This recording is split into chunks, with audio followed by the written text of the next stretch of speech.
Nelson Chamisa apindira wayataura kuti nyika yeZimbabwe tende kumberi toita sei. Sana bina mashoko buda tauna Nelson Chamisa ndo subscribe like turn on the bell icon. Nelson Chamisa ndo achiti to have a functional, working, productive, effective and competitive economy for economic prosperity we need proper leaders and proper politics. A case is point in the period between 2009 and 2013.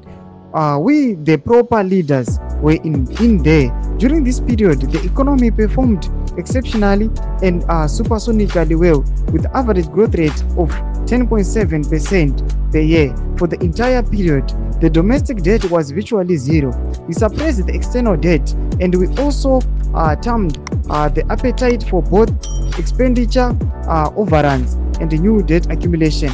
Nelson Chamisa panapa arikudza nhau yeGNU achiti patanga tiri panguva yeGNU nyika yeZimbabwe yaflowa yaka ine growth rate yanga iri pa 10.9% each and every year. Atsara mashoko kuti ZANU-PF kana iri yoga isingozvikwanisa yakuda isusu vanhu veproper maproper leaders apitiri.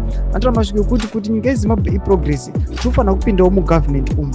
Tudze mafungiro enyu moti kudii pamusoro mashoko anopinda chitadzobwana Nelson Chamisa. Kana ngome section medu msanga no subscribe or like turn on the bell icon.